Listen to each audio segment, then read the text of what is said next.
हे बकऱ्याच्या मटणाच्या दुकानामध्ये एक बकऱ्याची मुंडी सकाळी जिवंत बकरा कापतो, दुसरा त्याची साल्टी काढतो, तिसरा त्याचे वाटे करतो, चौथा पीस मोठे पाहिजेत का बारीक विचारून काळ्या पिशवीत घालून तुमच्या हातात देतो. त्या कंपोनंट्स मधला एक तो बुवा आहे, पहिला काढणारा नेता आहे बकऱ्याचा. नंतर शेवटचे वाटे काढून म्हणजे हे पोलीस आणि ऍडमिनिस्ट्रेशन जे आहे तो चौथा आहे. ते हे जे सगळे मटणाच्या दुकानात रविवारी सकाळी तुला उभे दिसतात, म्हणजे मांसाहारी लोकांना हे नीट कळू शकेल मी जर काय म्हणतोय ते. तर तसं तू जर म्हणशील की बकरा कापणारा जो मनुष्य आहे आणि आपल्याला काळ्या पिशवीमध्ये बकऱ्याचे वाटे देतो, त्यांच्या दोघांमध्ये संगनमत आहे का, तर त्याचं उत्तर मी काय सांगतो तुला.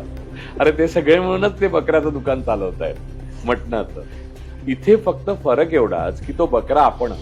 महाराष्ट्रामध्ये मंत्री बुवांकडे जात आहेत, बुवा रेड्यांकडे जात आहेत, रेडे आत्महत्या करत आहेत.